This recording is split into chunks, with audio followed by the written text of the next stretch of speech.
When I came home that night, my car was the last thing on my mind. I had been at the clinic late.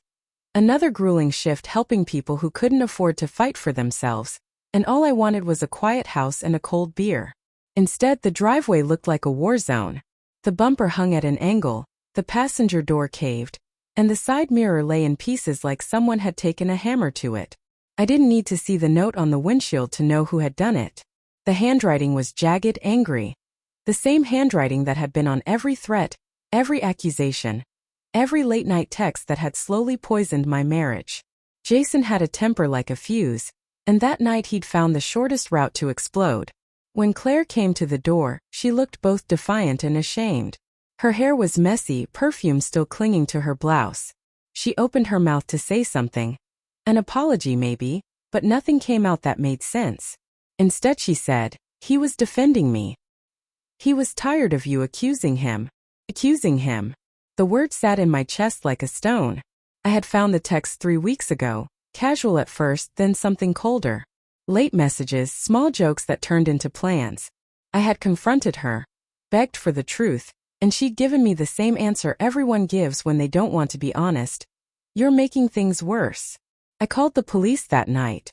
Not because I wanted drama, but because the law is a clear place, unlike the messy, shifting ground of betrayal. The officer took the report, asked the standard questions. Meanwhile, Claire paced and whispered into her phone like everything could still be fixed, if only she convinced someone on the other end that she'd done nothing wrong. Jason was arrogant enough to show up at my house the next afternoon. He swaggered up the path like the damage was his badge of honor. "You should have kept your mouth shut, Daniel," he sneered. "Some things are better left alone." I let him talk. I let him believe he'd won with intimidation.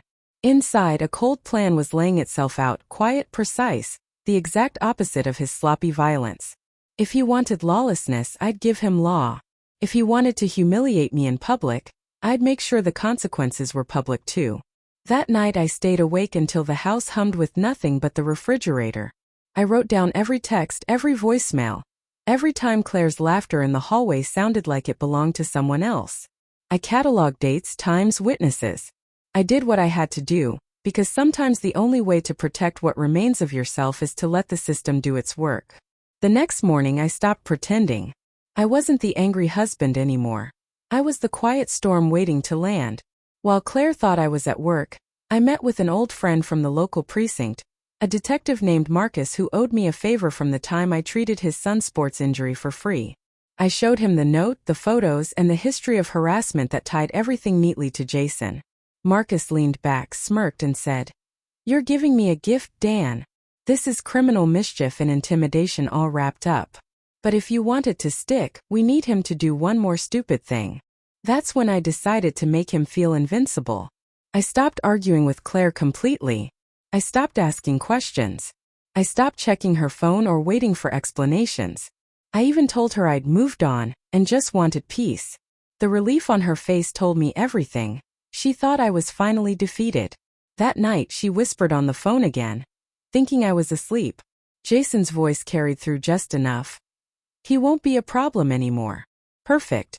I told Marcus to set up patrol units near my street for the weekend. "He'll come back," I said. "Arrogant men always do when they think they've scared you enough." And I was right. 2 nights later, I parked my car in the same driveway, unlocked and baited. I even left my garage lights on so he could see it clearly. Then I sat in the dark living room, camera rolling, window cracked open. Around midnight, I heard the growl of a truck engine. Jason stepped out, drunk on self-righteousness, and with him Claire. She whispered something like, "You don't have to do this." He laughed. "He deserves worse." He swung a tire iron, metal screeching against glass. I didn't move. I just watched through the curtains as his rage finally became evidence. The police cruiser rolled up faster than he could run. Red and blue lights washed over his face, and in the panic Claire screamed, "It's not his fault." And that, ironically, was what got her cuffed too. Accessory to vandalism. Interfering with police. 2 charges, both solid. As they were being read their rights, Jason shot me a look of pure hate. Claire's eyes met mine for a second, pleading, breaking, realizing too late that every lie had led her exactly here. The cops hauled them away just before dawn.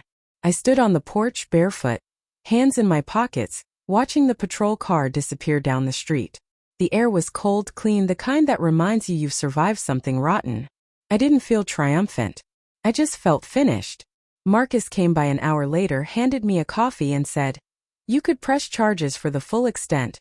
Property damage, harassment, maybe even emotional distress." I nodded but didn't answer. I didn't need money. I needed closure.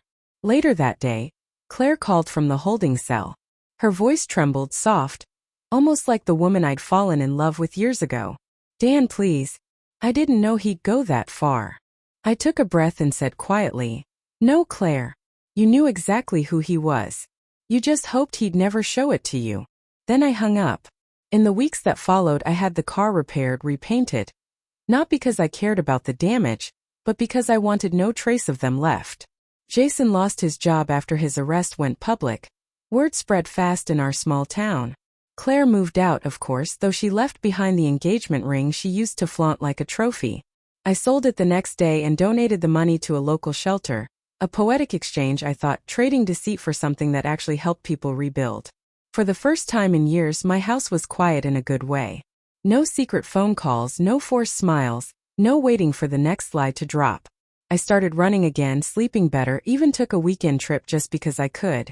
Sometimes late at night I'd think about that moment on the porch, the flashing lights, the look in her eyes when she realized it was over. And I'd realize something important. Revenge doesn't always have to scream.